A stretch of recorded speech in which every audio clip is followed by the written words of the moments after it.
Bonjour à toutes et à tous, je suis Mickaël Trapanard, conseiller fiscal, et j'ai le plaisir de vous retrouver pour ce nouvel épisode de Tax Free. Si ce n'est pas déjà fait, je vous invite à aller consulter le disclaimer que vous trouverez dans l'onglet à propos de la chaîne. Avant d'aller plus loin, et comme à chaque fois, je vous invite dans le cadre où vous auriez une question complémentaire sur le sujet d'aujourd'hui, ou à l'inverse, si vous préféreriez que j'aborde une autre question d'ordre fiscal dans une future vidéo, et bien dans ce cas, je vous invite à laisser un petit commentaire sous la vidéo avec les éléments qui pourraient vous intéresser, et j'en tiendrai compte dans l'écriture des vidéos prochaines. Dans la vidéo d'aujourd'hui, nous allons nous intéresser à quelques mécanismes qui sont généralement mis en place pour le dirigeant ou les dirigeants d'une société afin de leur attribuer des avantages ou des rémunérations d'une manière fiscalement intéressante. Grosso modo, c'est ce que l'on considère généralement comme étant tous les mécanismes, en tout cas une partie des mécanismes qui permettent de faire sortir de l'argent de sa société afin de se l'attribuer.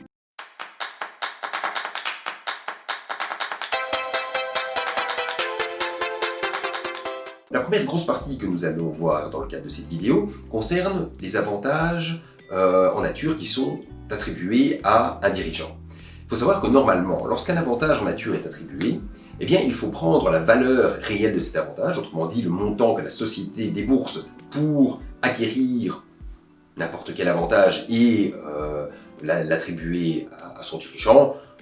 On peut prendre par exemple, je ne sais pas moi, des places de spectacle qui seraient par exemple achetées par une société et puis qui seraient données aux dirigeants. Eh bien, la valeur de ces places serait en réalité rajoutée dans la déclaration fiscale du dirigeant comme une rémunération, il serait taxé sur la valeur réelle de ces places.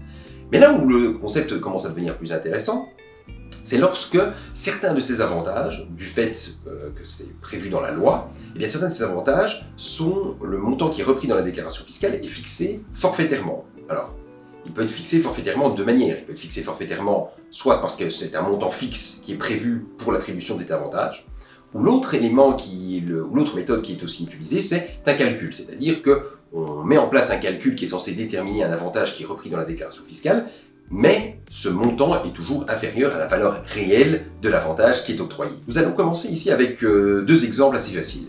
C'est-à-dire que nous allons voir les cas où votre société paye pour votre habitation privée l'intégralité de vos frais de chauffage et ou d'électricité. Lorsqu'une société paye donc votre chauffage et ou votre électricité, le montant que l'on va reprendre dans votre déclaration fiscale et sur lequel vous serez imposé est fixé forfaitairement à 2060 € par an et à 1030 € par an, donc respectivement pour le chauffage et l'électricité. N'oublions pas qu'il s'agit d'un montant qui est repris dans votre déclaration fiscale, ce n'est pas le montant d'impôt que vous payez. À supposer que vous vous retrouviez au taux marginal d'imposition, c'est-à-dire donc à 50%, ça veut dire que le montant d'impôt que vous payeriez réellement sur ces avantages serait de 1030 € ou de 515 € par an. Si on doit transposer ça sur une période mensuelle, prenons les 1030 € pour le chauffage, eh bien, il s'agirait d'un montant mensuel de 85,83 €. Alors, vous voyez bien, ici, tout le monde n'a pas forcément une facture uniquement de chauffage de 85,83 €, mais assez fréquemment, dès qu'on se retrouve sur une habitation d'une taille, avec une certaine taille ou qui est un peu trop énergivore, eh bien, assez vite, il peut s'avérer intéressant donc d'utiliser ces mécanismes et de mettre à charge de la société ses factures afin de diminuer le montant que l'on doit soi-même payer. Un autre cas d'avantage forfaitaire que je voulais voir avec vous, c'est lorsque une société met à disposition de son ou ses dirigeants une habitation. Dans ce cas-là, le montant qui est repris dans la déclaration fiscale du ou des dirigeants correspond à 10 fois le revenu cadastral indexé de ce bien, divisé par 3. On le voit, ici nous sommes face à une formule, donc il faut en fait calculer le montant qu'on arrive avec cette formule et vérifier si c'est potentiellement avantageux pour le dirigeant. La comparaison la plus évidente est bien entendu de voir si pour un même bien, il pourrait bénéficier selon le marché, le loyer qu'il devrait payer selon le marché serait plus important si c'était effectivement une location qu'il faisait vis-à-vis d'un tiers et pas ici par l'intermédiaire de la société. J'attire cependant votre attention sur un point assez important, c'est-à-dire que depuis ces quelques années, l'administration fiscale n'apprécie plus beaucoup ce type d'avantage qui est octroyé à un dirigeant et donc elle a tendance assez fréquemment à refuser la déduction des frais qui sont exposés par la société dans le cadre de cette habitation.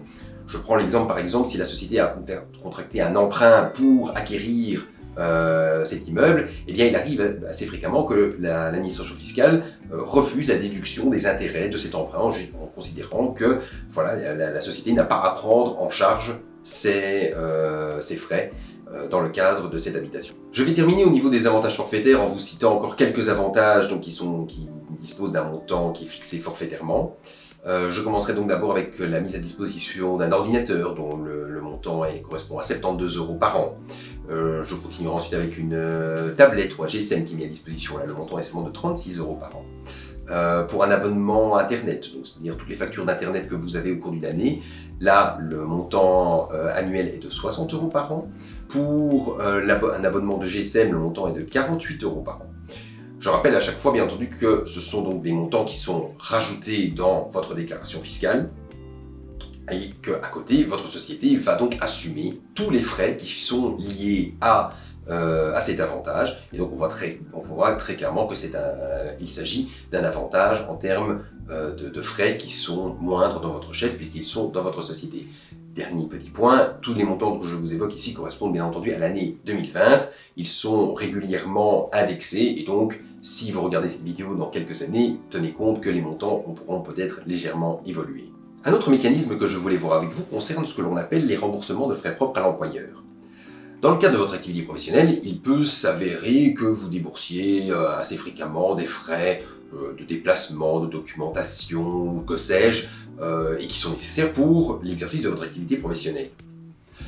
Généralement, ce que l'on voit le plus, c'est le fait que les personnes rentrent les factures de ces différents frais à la société, qui les prend en charge, et puis qui va simplement les rembourser. Une autre solution qui peut éventuellement être mise en place consiste en fait que plutôt que de rentrer ces différentes factures, à attribuer à un dirigeant un montant mensuel, forfaitaire, qui est censé couvrir tous ces petits frais qu'il peut exposer dans le cadre de son activité professionnelle. Les différents avantages, c'est que, il n'est pas nécessaire de devoir rentrer des frais, en tout cas des justificatifs à la société. Et le deuxième point intéressant, c'est que, s'agissant en soi d'un remboursement, on peut considérer que c'est du brut pour net, c'est-à-dire qu'il n'y a aucune imposition qui s'applique sur ce remboursement. Le seul problème ici dans ce cas-ci, c'est qu'il faut néanmoins que ces montants constituent une certaine réalité, c'est-à-dire qu'il faut être capable de démontrer vis-à-vis de l'administration fiscale que ce montant ne sort pas de nulle part, que vous avez effectivement assez fréquemment des frais que vous exposez, et que le choix de recourir à un montant forfaitaire mensuel plutôt que de rentrer ces tickets est juste, on va dire, une simplification administrative, et que donc il y a une certaine réalité, qu'il ne s'agit pas simplement d'un mécanisme pour récupérer du montant complémentaire sans taxation. Dernier point que je voulais voir avec vous dans ces petites solutions que l'on met généralement en place, c'est toutes les locations que l'on peut parfois, de biens immobiliers ou mobiliers, que l'on peut mettre à charge d'une société. Donc, le cas qu'on n'a pas assez fréquemment, c'est lorsque vous aménagez dans votre habitation privée une pièce qui est censée vous servir de bureau pour pouvoir effectivement exercer votre activité professionnelle pour le cadre de la société. Et bien dans ce cas-là, il arrive assez fréquemment que la société paye un loyer pour l'utilisation de cette pièce. L'avantage ici, c'est que ce loyer ne sera taxé en fait qu'à concurrence de 60% de sa valeur dans votre chef. Cela étant, il faut quand même être très très prudent à ce niveau-là, car si jamais le montant devait malgré tout s'avérer trop important, eh bien l'administration requalifierait ce montant en rémunération, et dans ce cas-là, eh bien on retomberait malheureusement dans une taxation comme n'importe quelle autre rémunération. L'autre possibilité, c'est plutôt la location de biens mobiliers. Je prends un exemple assez courant, c'est par exemple dans le cas où vous louez, vous faites louer à votre société une voiture qui vous appartient. Et bien dans ce cas-là, après déduction sur ce loyer de 15% de frais, et bien le solde de ce loyer sera taxé à 30%. Donc on est quand même bien en dessous du montant de 50% pour les rémunérations au taux marginal. C'est tout pour aujourd'hui, j'espère que cette nouvelle vidéo vous aura plu. Si c'est le cas, eh bien n'hésitez pas à laisser un pouce bleu, un petit commentaire, à partager les vidéos, voire même à vous abonner à la chaîne. Si vous avez des questions plus spécifiques sur la matière que nous avons vue aujourd'hui, eh bien je vous invite à prendre contact avec un professionnel du chiffre qui pourra vous en dire plus. Et moi je vous dis à bientôt pour un nouvel épisode de Tax Free.